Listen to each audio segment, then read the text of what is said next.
I don't like other parents. What? I just don't like other parents. What does that even mean? I don't like parents who bring sick children to parties. Oh.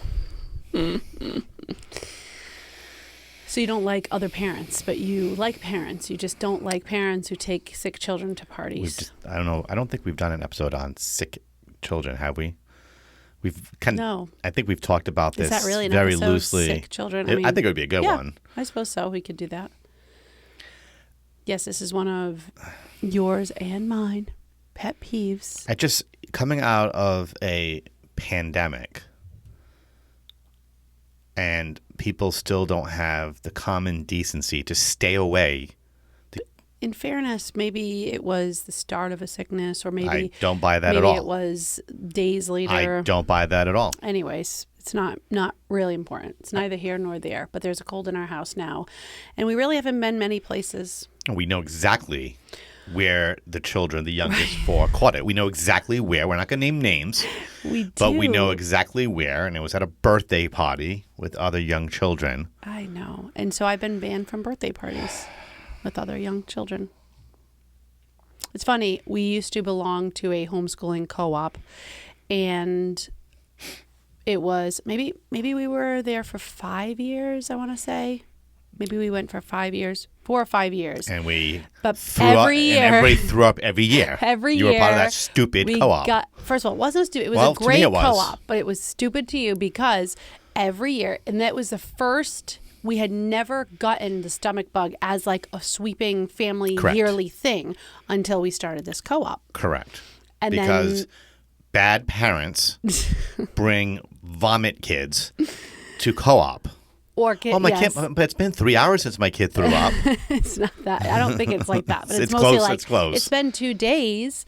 It's like, oh, well, you're still contagious for like 3 to 5 days afterwards. The stomach bug's the worst. Thankfully, that's not. People just need to learn the basics of childhood illnesses. Yes. And this keep is it. Not going to be that podcast. We could prevent the spread of those. We could. And I'm not a big lockdown guy, but we do this. When we have the barf bug in the house. Oh, we're down. We stay away from people for 2 weeks. 2 weeks. Now, in fairness to people who, this was a co-op, so it was a homeschooling co-op, so really there was no excuse. No excuse. But in fairness to people who send their kids to school and they have to work, they don't really have the option of taking 2 weeks home. Businesses and schools should use. Listen, there's no excuse anymore for schools because we know we can do remote. Yes, that learning. Is true. So a kid could stay home. If they stopped barfing, they can continue to go to class and do their work remotely. I don't know why you can't do a hybrid approach for kids who can still spread disease. And I think workplaces, again, the same flipping thing. Unless you're building, Legos somewhere. It's probably done in China, actually. But unless you're building something, Legos. or you have to be, my point being is if you're manufacturing something, so you have to be on site. A physical job. But that's not just manufacturing. There are so many jobs that are sure, literally but there are also jobs. lots of jobs that aren't. And so therefore, stay home with your kid until you're not catching anymore. This would prevent a lot of lost work time and school time for many, many other people if we just nipped it in the bud. Yes. I'm very passionate about this. He's very passionate about this. Passionate. That's what we're going to talk about that now, too. We've been watching The Middle. Some of you will say, oh, my gosh, it's an old show. It's been around forever. Everybody's been asking. They say, I've heard of it. Really? But they haven't watched it. Who told us about The Middle? Was it the Kaisers? Marianne, if you're listening to this, please text me after you listen to it. Let me know, was it you that had me put that on my list? Because I have a growing list of TV shows for us, TV shows for family. We've looked at watching it before, and we had to get a subscription to HBO Max to stop watching it. It's ridiculous. It is really sad, though. That's the only way you can watch it, by having a subscription to something like that. It's not on Netflix, and it's a really funny show. We've been watching it with our oldest 4, and it's really, really good. And the little guy, Brick, he whispers to himself after he says something like... Oh, don't give away the whole thing. The whole thing? That's why I'm just telling them why I whisper. Just give away every episode. We'll just stand here. How many episodes have we watched so far? Like 20. I'll just give every episode. 19. No, I agree. It's very frustrating. So anyways, we're talking about this because it's frustrating. We're recording this on Wednesday morning. This is normally the morning. On Wednesday mornings, typically I'm doing editing. Right. To get it to the team to get it posted, and we usually have that nice little image we have for each episode. And now it's going to all get delayed, but because we would have recorded last night, but we were both so flippin' tired because we were up Monday into Tuesday because two of our kids they don't blow their noses, so their stomachs fill with mucus, and then gag reflex, and next thing you know, they're vomiting all over the place. Yeah, it's pretty nasty. So we didn't get any sleep, and I didn't sleep the night before. No, you didn't. I don't know why. I slept the night before, but I don't do well with like a full night of no sleep. Anyways, it hadn't happened in a while, but it hasn't. When it does, it upends the entire house, and now all the older kids have it. Because 8 kids, people don't realize that they'll just say, "Oh, well, what's the big deal?" It's your fault for having 8 children. It takes a long time for sickness to go through the house with 8 children. Any of you with more than 3 kids, even 3 kids, but 3 kids, a lot of times you can, they all get sick at the same time and you're done.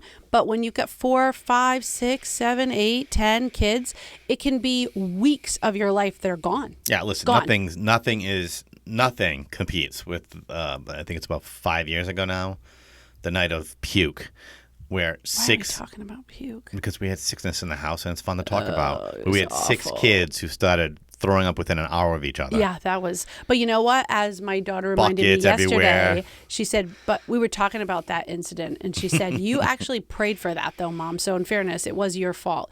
I did say the stomach bug we had before that, I asked God, please, next stomach bug we have, please let them get sick at the same time, which is very rare because usually it's a rolling thunder and we're a month we're literally out of commission for a month. The 3-year anniversary of May and June. Every 3 or 4 days you had another kid throwing up because one kid brought it into the house. So this particular time they must have all caught it at the same time, and so they, except for Therese, she reminded me she was and then not you and me. Throwing up. Yeah, we weren't, but later on she wasn't. And then a day later, she said she remembered like coming down, like wondering nobody was in their beds and coming down, and everybody was just so gross all over the living room. Like there wasn't even enough room on couches. People were lying on the floor. it was just because we would just contain it. Like that's our method for the stomach bug is contain it to one room so that you can deal with it. Like, so if everybody's puking everywhere, like on floors and stuff, it's really miserable. So we would just contain them. If it's one child, they come like to the floor of our bedroom so we can wake up with every movement they make. Yeah, so this wasn't as bad for us as that. It wasn't even very close to that. It's a cold where a couple of kids had gag reflex. Gagging, yeah, that's different. Anyways, that's how our week has gone. Yeah, so that's a lot of fun. And I'm speaking at a youth conference this weekend. You are? So I've just been praying and doing everything I can do, like nasal rinsing, which is why I actually sound sinusy right now, but it's because I just did a nasal rinse. If you're not familiar with nasal rinsing, this is a PSA, public service announcement. Do it. And actually, really, it's changed. I used to get a sinus infection. Make sure you do it right, because if you don't do it right, you'll get some kind of brain amoeba and you die. No, it's people that like didn't filter water and they took tap water. Some people you don't have know to boil what you need the water to do. Follow the instructions carefully. Follow the instructions. Boil water or use distilled or filtered water or whatever from a bottle, and you warm up the water, and basically I use the kind that squeezes and you flush out. It's nasal irrigation. You flush out your sinuses. Did anything come out? So no, because I'm not sick yet, but I'm literally just preventing it by do it twice a day. Well, the last time we had to cancel an episode, you had a little something, right, that one week? I did get nobody else really got sick. It was you. Yeah, I got a cold. That was but the last time everybody got a cold, I didn't get it. Neither one of us got it. Yeah. So you just can't tell what you're going to get when you. But nasal rinsing has prevented. I say this because you're very passionate about sickness and avoiding it. Very passionate about sickness. I am passionate about avoiding sickness. I'm actually passionate about not getting sickness. That's what I said, avoiding it. That's what you said it out. Why don't you listen to what I'm saying? I was just copying. Just listen to what I'm saying. Just avoiding just sickness. Listening to what I'm saying. Avoiding it. it. I used to get sinus infections once a year and have to go on antibiotics. And it was miserable, and I'd get the pounding headache across my sinuses and sinus pressure. And since I've begun nasal rinsing at the first sign of a cold, like the first sign, like I don't even have any signs right now of it, but it changes everything because it clears out your sinuses. So you literally can't get an infection if you twice a day. Why are you laughing? I'm just laughing at you because you're so passionate about this. No, I was just looking at the... Oh, you're just taking care of business while you're talking. Okay. Yes, I am passionate about it because sinus infections, right? Anyone who's listening, if you've had a sinus infection, they're terrible. Yes. They're painful. It's weeks. I really haven't had one now in years, and I attribute that to two things: better hydration and vitamin D. Yes, being very hydrated. And I'll do a rinse once in a while when I do feel cold coming on. I'll do it just to try to get ahead of it. Because you elderberry too is my big thing now. You usually wait until you've got the cold. Yeah, and I can't. Your I have no interest in. I think you did break your nose one time when you were a kid, and it never got fixed because you don't have a clear sinus to be able to actually use the sinus. Yeah, rinse. I do. It goes through both sides. Never a problem. It can be a problem. You're wrong. For you. You don't know what you're talking about on that. Wow. Fake news, right? So anyway, off the topic of sickness, because it's really no fun to talk about. I think people are enjoying this right now. Yeah, you think so? I worked really hard to pick my shirt today because you wore this really fun colored shirt, for those of you who are watching our video, and with pineapples on it, which is really fun. But this color is like, I had a red shirt I was going to wear, and then I was like, wow, that's kind of clashy. So I worked really hard and found this shirt, which I think maybe I am clashing, for those of you watching me. Like, that's horrible clashing. It's a podcast first, video second. It went really nicely because these flowers are almost the same color as your shirt. You did a nice job. And as you said, as we were starting, we look very festive. We look very summery, don't we? We're in the middle of summer. We are, and today was supposed to be the day. Stupid rain. That we got the pool dropped off. For those of you who are in You've been the following Northeast, our pool saga. we're all basically drowning. We're underwater. This is turning to one of those summers. Our yard is completely flooded. This is a summer. July. June was fine. It was hot, but it was fine. But July has turned into a washout. Third wettest July on record. Really? Yeah. That doesn't surprise me. We've had the yard flooded multiple times. It's crazy. We've had a pond that's developed, and the kids have gone and played in this pond that's developed on the side of our yard near the rock. Like this just big dip. So it's just crazy. So I'm hoping, because the long-term forecast is not looking good for the pool. In terms of, we're going to have a pool, but not the weather for it. August, it's long-term. It could change, but right now it's showing pretty cool. Really? From mid-August on. I was looking forward to, like, we might when have the pool to get came, maybe the it was going to heat get pump hot. with it. Yeah, that's not a bad idea if we go for the heat. But the pool's coming in. It should be Hopefully dropped a week off from now, on Friday, it'll be installed. And then they said within a week it'll be installed. Yeah, so that's good. So maybe by the next time we record, we'll have news about a pool. Yeah, we'll record the podcast from the pool. That sounds dangerous. What could go wrong? I don't think you're supposed to do that. I haven't had a pool in a while. I don't think you're supposed to use electronics near water. That's it. I have nothing else for banter. Wow. Well, good job bantering with me. I'm so proud of you. It was better than last week. It was so negative, but it wasn't. It was obvious what we need to start with. It was talking about it's funny because my thought was my first comment was going to be about our clothes. Oh no, I had mucus and puke in the brain. So that is lovely. That's gonna be the title of this. That is. I was telling the team earlier this morning on a call, and Lizzie, who does our graphic design, she goes, "I hope you're gonna excellent job, nice job, Lizzie. I know you don't listen to this, but just in case you do, I hope you're gonna entitle this episode "Mucus," and I am. That is disgusting. That is so gross. Nobody wants to see that word. Nobody's gonna watch it if it's. I just want to see what picture she's gonna find. Kids with snot running down their face. Yeah. So gross. But this isn't really. We should do an episode talking about sickness and how we handle sickness. I think there is something. Maybe there's some, like you mentioned, the nasal rinse, but maybe there's some other things we can share with folks about how we try to tackle kids and when kids start getting sick. Yeah, because it's common. Yeah, it's what happens. And you know what? In fairness to those who don't know that they're bringing their kids somewhere and they didn't know they were sick. I'm just going to be the charitable. I'm being charitable too by acknowledging that's not what happens. That's not what happens. People bring sick kids to parties because they don't want to disappoint the kids or they don't want to disappoint the person who invited them. True. And here's my message to all of you. If your kid has been sick, disappoint everybody because I don't want you to disappoint me. Wow, that sounds very selfish.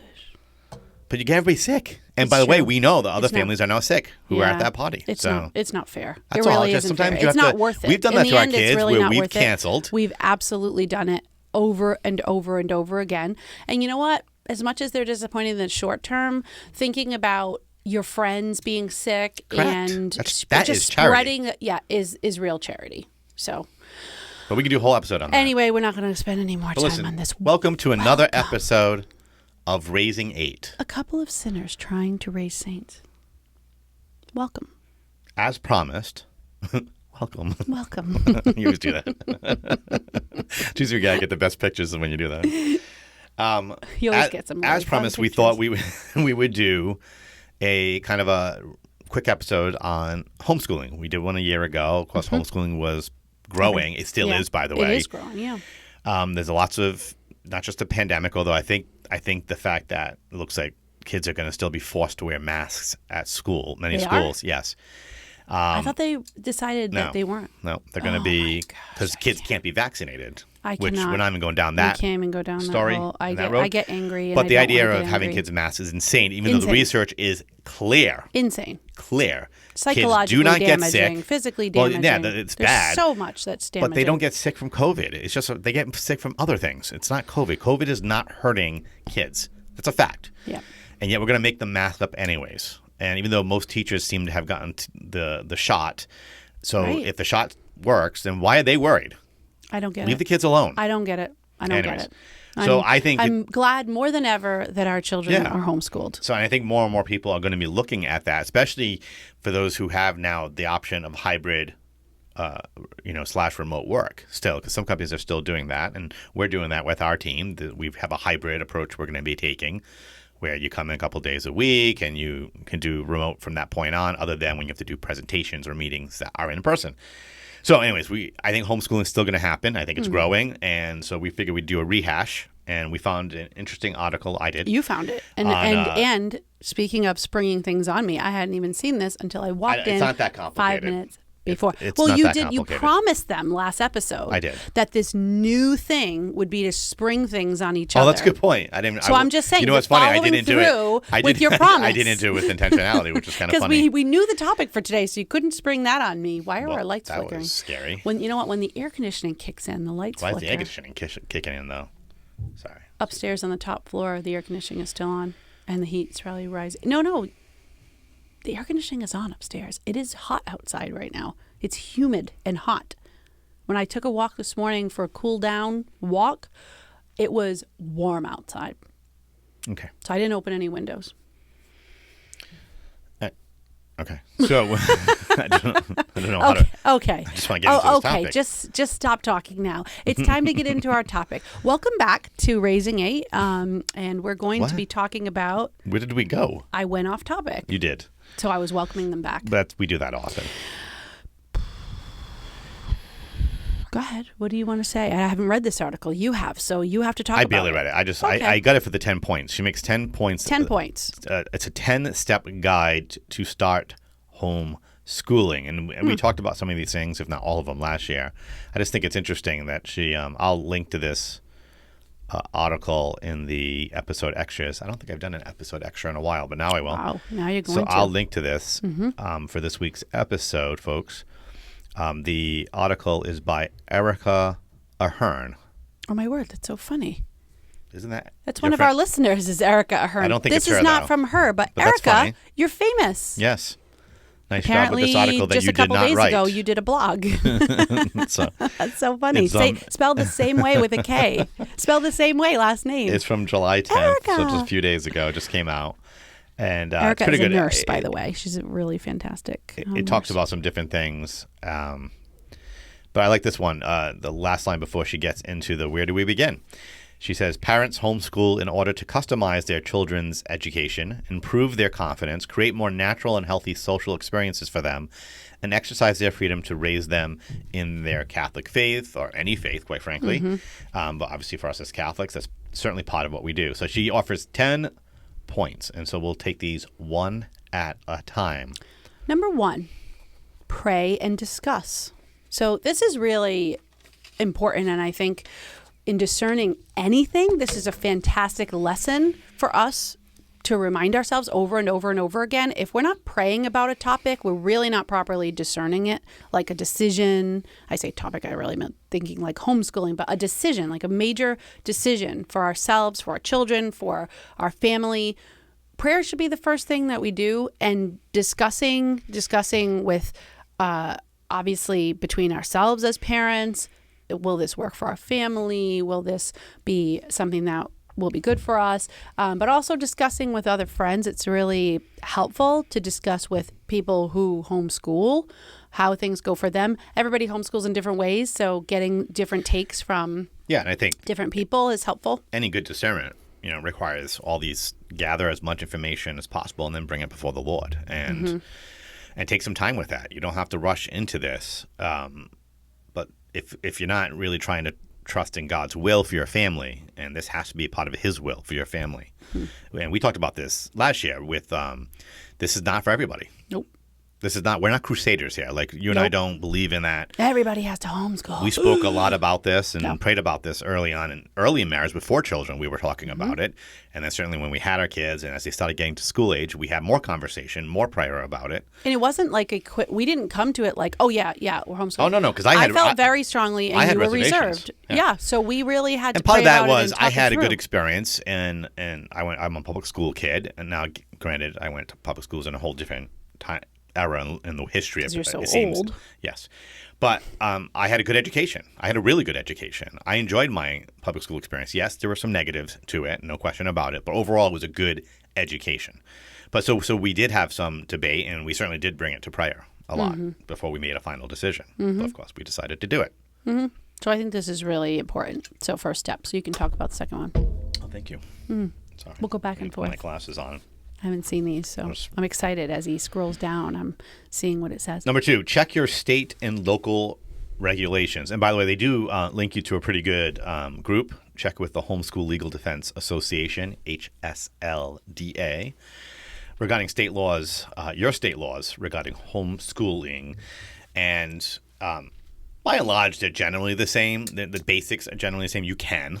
And then there's some different variations on what you need to do, the hoops you need to jump through. Right. But I heard you talking to somebody the other day. I forget who you were talking to, but you were saying to them, you always give the bare minimum of information that's required. So whether it's from your local municipality, your state, you never give more than what they've asked you to give.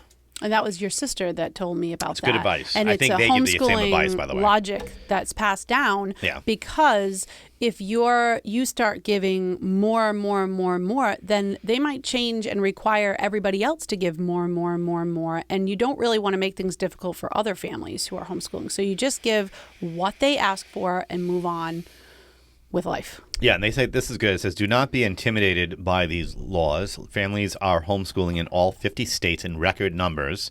That's been backed up in numerous studies over the last year. And living within the regulations. If 5 million families can do it, you can too. So don't let that overwhelm you. I know there are people out there who are very negative and anti-homeschooling. That's usually because they have some type of ulterior motive. It's not because of education. Let's be frank, lots of schools are wasting a lot of time on anything but actually teaching the basics, if you will. But by and large, the government, Supreme Court... By and large. Did I say it twice now? Yeah. Did I really? Yeah. I keep track of your by and larges because I can't. Wally just comes to mind ridiculous. When you say by and large. I don't do that every week either. Your best friend. No, not every week. So but when you get in the hook of it, well, you say, I'm going to see how many times. Now you're going to be aware. Now I'm going to be paying attention to your verbal tics. Fine. Anyways, what was I saying? I don't know. By and large. You said something. I don't know. It's just one of those funny sayings. It's a horrible saying. I'm very disappointed in myself for saying it. I just don't really hear people say it, but then I hear I got a job. What does that mean? Like this is not obviously a way to don't make a quit living. Your day job kind of a thing. So okay. Just move on. Number 3. Let's 3. Just get this episode she says, over with. If they are in a school, take your children home. I don't know what that means, so I'm going to have to read this. Yeah, I read this one. You do not have to create a perfect homeschool space, purchase mountains of books, or complete 45 hours of teacher training to bring your family home. once you have made the decision, and particularly if your children are in a detrimental school situation, fix a date to take them out. I see what she's saying. She's just saying, just take them out. You don't have to have it perfect at home. You don't have, and I think everybody could agree with this, because last year, obviously nobody that was school that had their kids in school had a perfect home schooling situation. They literally were flung into this with they had to balance. We have friends that did this, and relatives too. You know, they had to balance working at home full time while trying to navigate their kids' education, and it was insanity for a lot of families. And most families, I think, really were like just thrown into it, and there wasn't prep. So her point is, you don't have to have all this preparation, have this perfect homeschooling situation with, train yourself and everything else. It's like, nope, pick a date you're taking them out. Decide when you're going to take them out of school. Or if, we're talking in the summer right now, it's only July. So if you're deciding this over the summer, then you don't have to worry about even taking them out of school. You just have to worry about you writing a letter to the school system. I'm going to homeschool my kids this year, blah, blah, blah, blah, blah. Yeah, I think it's once you've made you have time. You don't have to have it all figured out. Right. Pray. If you feel the Lord is calling you to do this for your family, check out the basics in terms of the rules and regulations in your town or your state or your state. Take care of the business and do the basics. Yeah, and just make it happen. And I like the idea that she talks about doing it mid-year. And I've known some people in the past who've done that. The kid was not doing well in school for a variety of reasons, and they just made the decision, we're going to try something different. And they set a date. Sometimes it was mid-year or around a vacation or a long weekend, but they had a date kind of in the calendar. And they let the school know this is when this is happening, and then go from there. But I think sometimes, right, we can over-discern things or try to make a perfect situation when, let's be honest, there's no perfect situation. Homeschool situation. None of us no perfect any perfectly. Situation. Right. I actually came out of Catholic school in high school and homeschooled after I think it was a semester. Not even. Maybe a quarter. Maybe I did the first quarter of 11th grade and then left. Yeah. And homeschooled. So. Number 4, get advice and support. Most homeschoolers love sharing their way of life. Some share more than they really should be, but yeah. So the idea is that you can benefit from other people's experiences. That's why we're talking about this. Go check out the other episodes on homeschooling. There are 2 others. Yep. No, I think it's really important to just find people who homeschool, especially people who you respect and trust. Connected. Yeah. And it's like anything else. If you go for somebody who has like an ulterior motive to why they're homeschooling or to everything in their life, I would avoid those people. Go for people who are balanced. They seem semi-normal, like us. And if you can't, like us. But if you can't find people, you also can look for there's lots of homeschooling groups. So I have friends that have gotten connected if they've moved to a new area and you don't know a lot of people. You can, get connected to a homeschooling group, or, if you're Catholic or a Christian, connect through your church to homeschoolers. And that just means you might need to just ask around, ask the pastor, do you know if there are any other homeschooling families at the parish? And that's a great way to connect with people that are actually in your faith who are homeschooling. And I got to say, I think especially now, the homeschooling families that we hang around with and know, they're fairly normal, high-functioning human beings. Right. Like, they're not zealots. They're not out of their minds.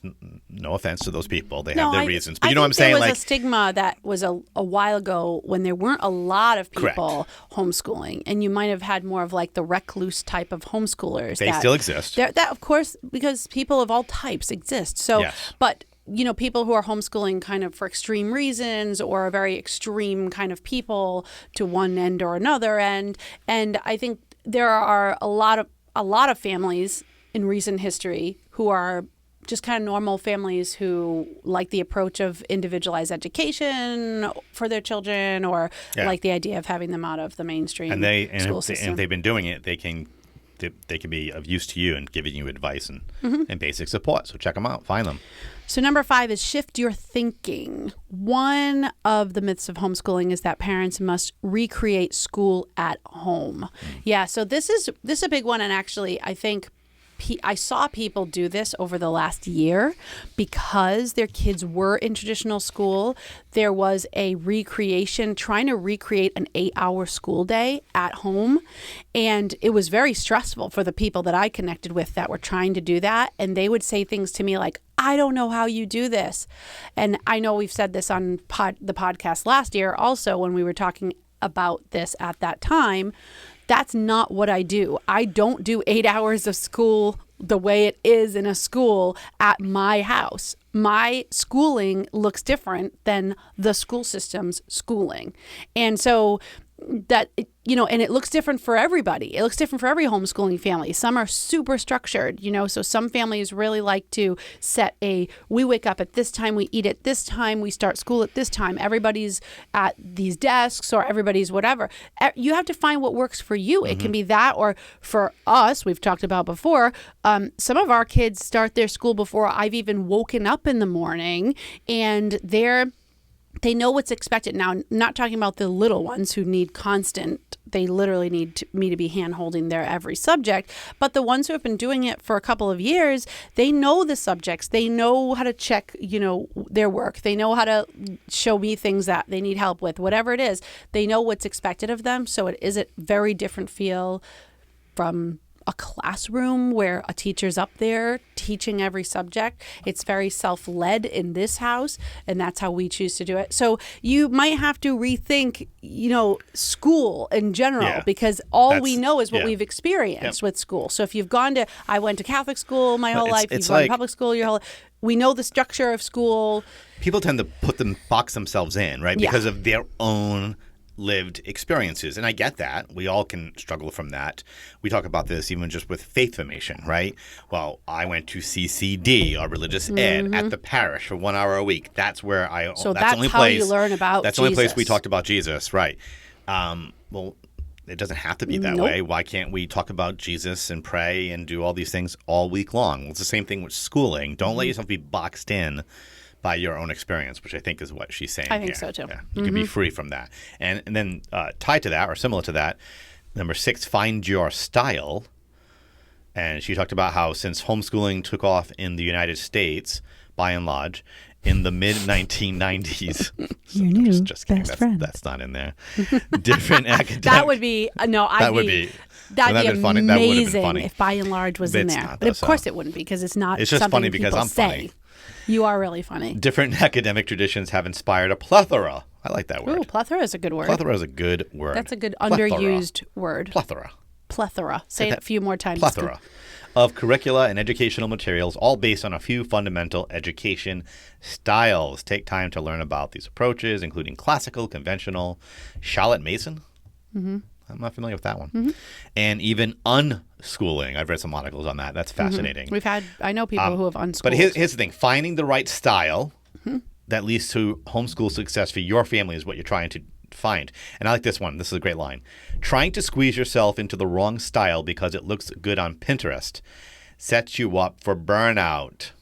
I like that. Like, it's like anything else today. Just because you see something and it looks awesome because somebody's posted on it, and God bless those people, it's probably great for them. Right. Careful to get yourself, just like the previous one, don't box yourselves in. But I do like the idea of try some different things, and like you're gonna probably be like most homeschool families, you have a hybrid of a variety of things that work for your family or for each kid.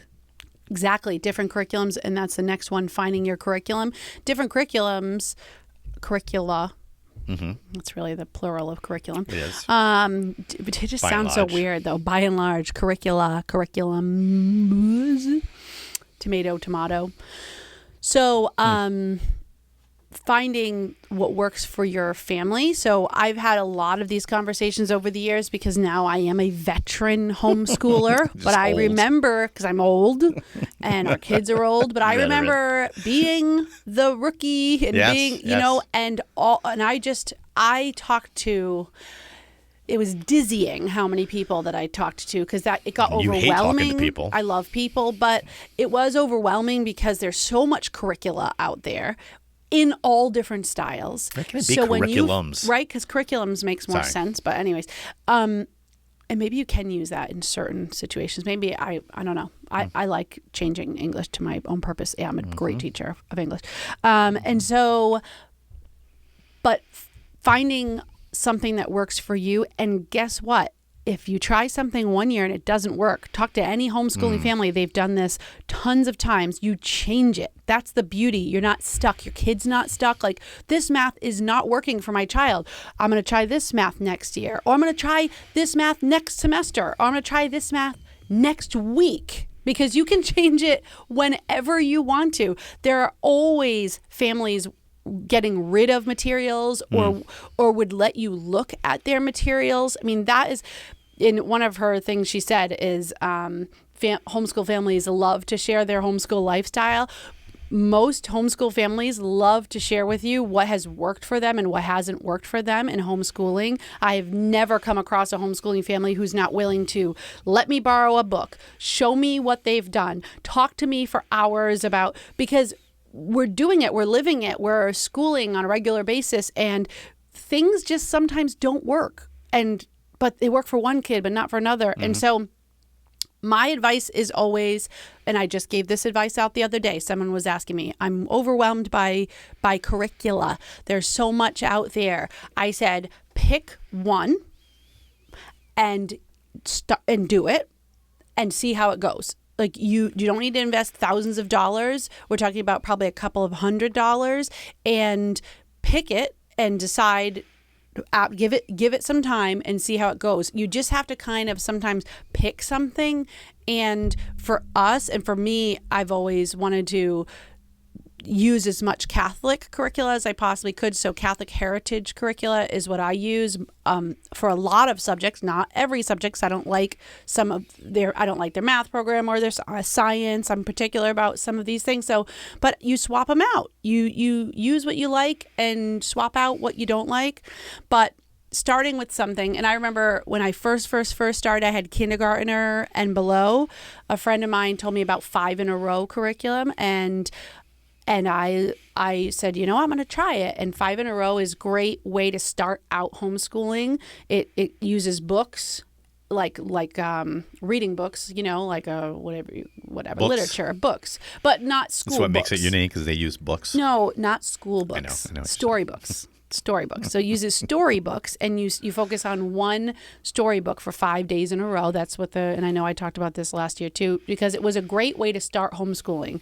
And I actually have not used it since my younger children, because now I don't really have that kind of a time to sit and do the same book over and over every week, or every day of 1 week. But anyway, it worked for a certain period of life. Right. So the idea of flexibility, and ask people to look at materials. But there are a lot of resources out there, again, and this article just points you to a couple different ones. But again, do your research, be willing to try different things. I like the way, sort of pick something to start with. Just pick something. And don't get yourself stuck there. Yep. You don't have to be stuck there. You don't have to be stuck. That's the beautiful thing. You're not picking something for 12 grades. Correct. That's not how it works. Right. All right, number 8, set a schedule. So while you're not recreating school at home, creating a basic family schedule with flexibility built in is vital. And you kind of just talked about this. Yeah, and some people... There is a rhythm. I think we talked about this last year. There's a rhythm to how the homeschooling day or week operate in the Lavigne house. There is a rhythm. And again, flexibility, depending on your temperament. You might be someone who needs a very strict structure. Then make a strict structure. Or maybe some children need a strict structure. Maybe maybe you're not one that needs a super schedule, but you notice that one of your kids has a temperament that really functions much better. By the way, which is a tremendous advantage over any other normal school system, whether it's public or Catholic or private, because they have a schedule that is not flexible, does not change, cannot be geared primarily towards each individual kid, because you have 15 to 30 kids in the classroom. Right. This is one of the tremendous advantages of homeschooling, is that you can do that, so that you can meet the needs of the family, of the teacher / parents, and of the students. Child. Yeah, absolutely. And again, if you're the type of person like me who likes a schedule that's flexible, I keep a pretty consistent schedule, but it's not this time this happens or this time. But there's like you said, there's a pretty consistent structure that happens. But maybe you have a child that really needs things mapped out, then map out that particular child's schedule. Right. And that can be really helpful for those types of kids. And obviously, number 9, get to know your children, because if you don't know your kids, how can you then school them? obviously, yeah, exactly. Make sure they're your children first. But get to know your children, and I think this. If they're not your children, you should be charging these other children. You should be charging their parents tuition. Sorry. Next week, I think we should try to delve into temperaments, because I really think I need some lead time on that. You don't need a lot of lead time. Well, enough to brush up on the basics. Yeah, we get a brush up, but I mean, I think we could do mostly. Yeah, we could do it from mostly our knowledge. But I think it's important to know the temperaments that God gave your child. That's a book. We will reference it next week. The temperament God gave you, the temperament God gave your child. It's really important to know what drives them, what motivates them, getting to know them. Too. Right. Yeah, both. Right. Well, this is saying get to know your children. No, I know, but the temperaments obviously have an impact on both. Yes, but it doesn't say get to know yourself. It says get to know your children. I was just reading what it says. You're great. You're a great reader. Thank you. That's such a nice compliment. I like the last line. Take each step as an opportunity to grow in knowledge and love of your child, yourself, and God's mercy. Good line. A lot of mercy is needed. A lot of mercy. Homeschooling. Mm-hmm. And then the last one is not that complicated. Number 10, revisit, revise, repeat. R, 3 R's. Homeschooling is a family lifestyle, and as children and parents grow and change, that lifestyle will need adjustments. We've said that a couple times already.